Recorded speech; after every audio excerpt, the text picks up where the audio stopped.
Chapter 7, Easy Peasy. Now they were ready to begin. Ivy went into her bedroom section of her room and pulled a cardboard box out from under her bed. Then she looked at Bean. "This part is really secret," she said. "I promise I won't tell anyone," said Bean. Ivy opened the box and took out a square thing wrapped in pink silky cloth. It was a spell book. Bean thought a spell book would be a mysterious looking with a magic sign on the cover or something, but this spell book was plain black. It was old, though Ivy said it was almost 100 years old. The pages were yellowish. "Where'd you get it?" Bean whispered. "My aunt gave it to me," Ivy said. "Is she one?" asked Bean. "She says she isn't," said Ivy, "but I'm not so sure." Ivy flipped through the pages of the book for the dancing spell. She read it to her, and then she whispered it, but so low that Bean couldn't hear it. Bean didn't mind. Everyone knew that witches' spells were private. After a few minutes, Ivy said, "Got it. It's a pretty easy spell. The only thing we need is worms." Luckily, there were lots of worms in Bean's backyard, tons, but now they were going to have to sneak into Bean's yard and dig them up without Nancy seeing. But also, luckily, Bean knew how to get into her yard by going through the other backyards on Pancake Court. There was only one really gross dog poopy yard, and that was Mrs. Trant's, who didn't like kids in her garden, and there was lots of climbing. But aside from that, Bean said it was easy peasy. Ivy put the big black book in her backpack. Bean tucked the wand into her back pocket. It was still a little drippy, but there was nothing Bean could do about that. Carefully, they tiptoed down the stairs. Ivy's mother was still working in her office, and they slipped past her door like quiet ants. Soon they were moving quickly toward the back fence. Ivy, Bean saw, didn't not really know how to climb a fence. She just jumped at it, hoping that she would get to the top. Bean showed her how to find the little holes and bumps that make a ladder. When they got to the top, Bean whispered, "This is Ruby and Trevor's house. They have a good sandbox." The good news was that there was a gate on the other side of Ruby and Trevor's yard. The bad news was that it led to the really gross dog poopy yard. Bean and Ivy walked on tiptoes, but still Ivy stepped in some. Fester, the dog whose poop it was, came out to sniff them. He was a nice dog and seemed sorry that his yard was so disgusting. The next fence was low and easy, except that the wand fell out of Bean's pocket and she had to go back to get it. Then came Jake the teenager's house.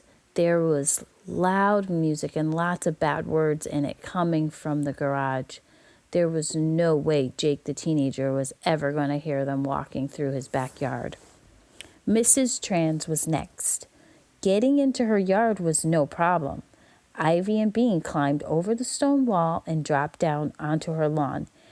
Everything in Mrs. Trant's yard was perfectly neat. Her tulips were lined up in rows. Her apple tree was tied so that the branches grew flat.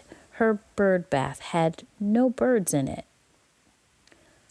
"If Mrs. Trant sees us, she's going to get really mad," said Bean. Bean knew this garden. It was very long, and there was no way to go around it.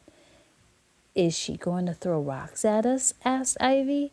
She looked a little scared. "No, she just talks, but it's the worse than throwing rocks," Bean sighed. "Maybe she's not home." But Mrs. Trans was home. They were halfway across her perfect yard. When she came outside, she stood on her patio and glared at them. "Bernice," she said in a high voice, "come here." Bean took a few steps toward the patio.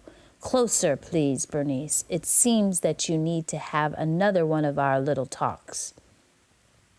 Ivy came and stood beside Bean next to the patio. "Who are you?" said Mrs. Trans, frowning at Ivy's white, rich face. "My name is Ivy," said Ivy. "Well, Ivy, children are not allowed in my garden.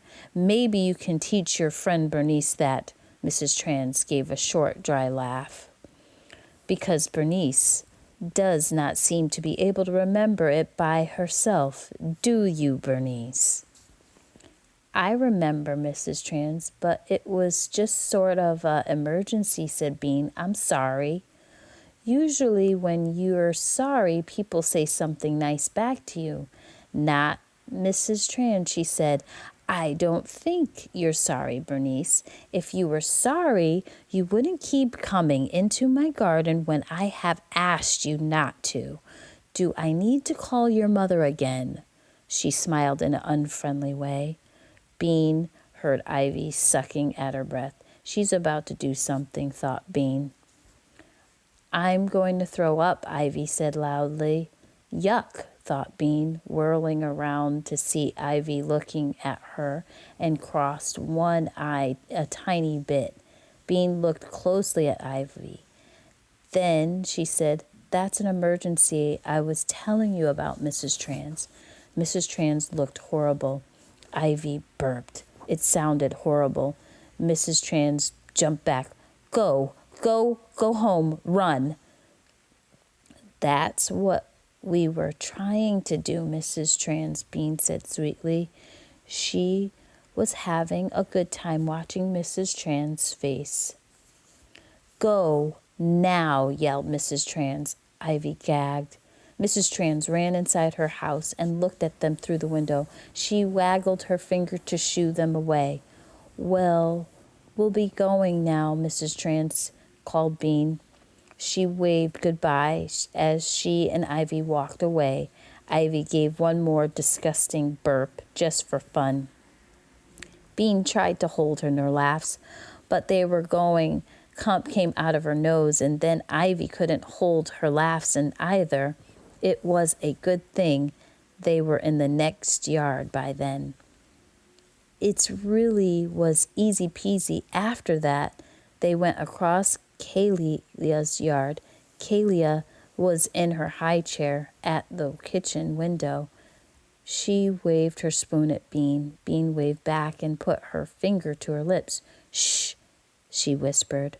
Finally, they came to Bean's own yard.